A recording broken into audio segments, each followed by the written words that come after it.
Alors bonjour à tous et bienvenue donc pour voir la réalisation d'un Megamix méthode débutant.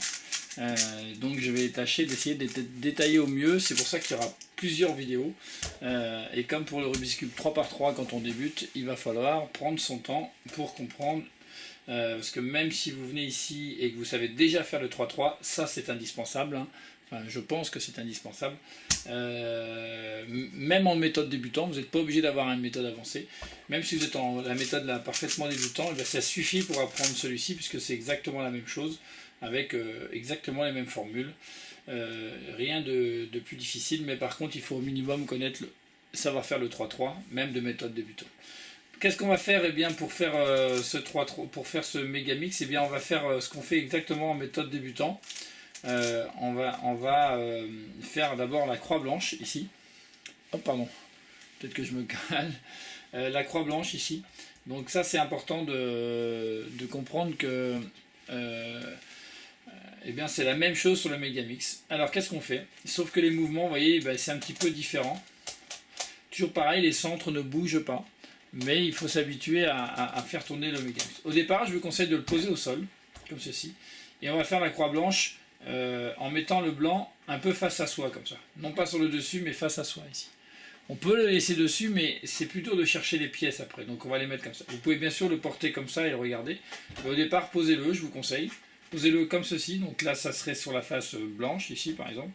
Voilà. Hein, et vous l'avez face à la face blanc crème, pardon. Et là vous avez la face blanche. Là j'utilise le Yuxin, hein, juste pour information, mais vous l'auriez sûrement repéré avec la petite étiquette si vous connaissez un peu les cubes. Donc comment on fait? Pour faire la croix blanche, on fait la même chose. Il n'y a pas vraiment d'algorithme.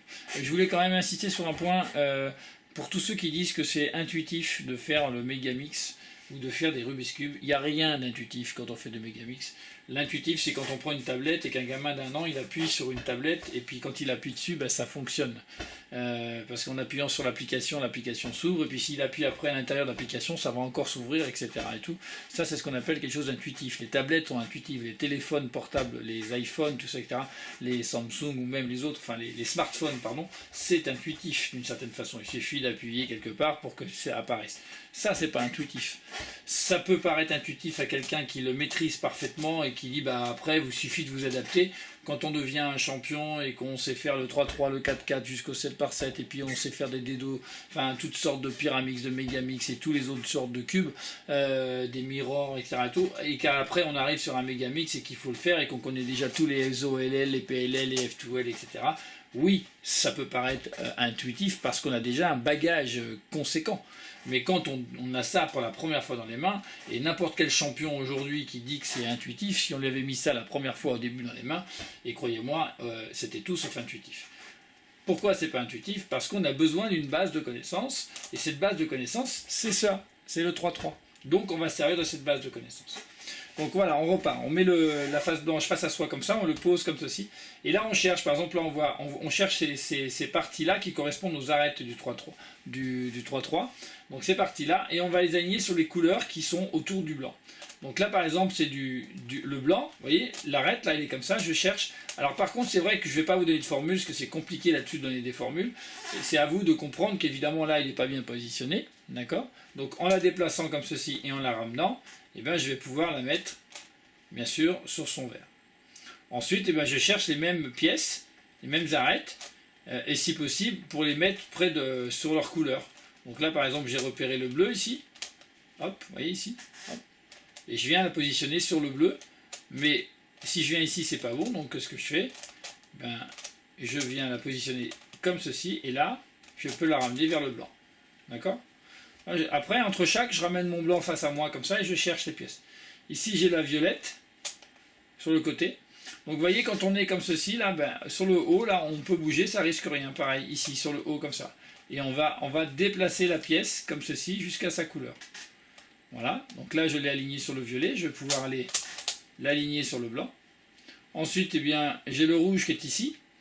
Donc je peux le déplacer, mais si je le déplace, vous voyez, je vais bouger le vert ici. Donc je déplace un peu le vert, ici. Je vais ramener le rouge de l'autre côté, là-bas, pour le mettre comme quand on avait les pièces qui sont ici, qui sont à droite. Voilà, pour pouvoir protéger, on vient à droite, on peut bouger à droite et ramener à gauche. Et bien là, on fait la même chose. On vient le pousser sur une partie qui ne risque rien, évidemment. Et là, on vient l'aligner sur son rouge, ici. Voilà. Et donc, l'aligner sur le blanc. Il ne nous reste plus que le jaune, ici. Il est ici, je l'ai vu, hein, voilà, ici. Je vais le ramener avec la partie du haut, comme ça. Voilà. Comme ceci. Et je vais le ramener de façon à ce qu'il soit aligné jaune sur jaune. Et là, j'ai plus qu'à le tourner et j'obtiens ma croix blanche. Voilà, c'est donc la première vidéo. Il s'agissait de faire la croix blanche avec le Megamix. Je vais le refaire une deuxième fois pour vous l'expliquer. Mais ça sera donc le sujet de cette première vidéo. La croix blanche du Megamix. D'accord? Voilà, je recommence. Tac, tac, tac. Voilà. Là, j'ai le rouge. D'accord? Je mets la croix un peu comme ça. Je vais l'aligner ici. Maintenant, j'ai le violet ici. Donc, je le positionne là-haut, sur ma droite. Je viens le coller au centre violet et je le ramène vers le blanc. Là, j'ai un bleu mais qui est collé sur le jaune. Je vais donc l'amener de l'autre côté. Voilà.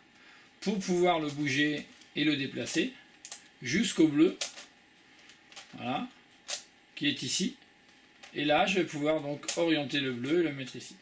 J'ai le vert ici, il m'intéresse, mais là encore une fois, je vais sortir le rouge un petit peu. Je vais chasser le vert, je remets le rouge, et je vais ramener le vert vers sa couleur, ici, voilà. Et là, je vais pouvoir donc l'aligner. Voilà, l'aligner et le mettre ici, d'accord? Et enfin, le jaune, il est ici, pareil, hein, je ne défais pas la croix blanche qui est ici. Je le déplace comme ça sur les côtés, je viens l'aligner sur son jaune, et là, je viens faire ma croix blanche du Megamix. Allez, vous pouvez passer à la deuxième partie. Entraînez-vous d'abord à faire la croix blanche 2-3 fois de suite et après vous passerez à la deuxième partie.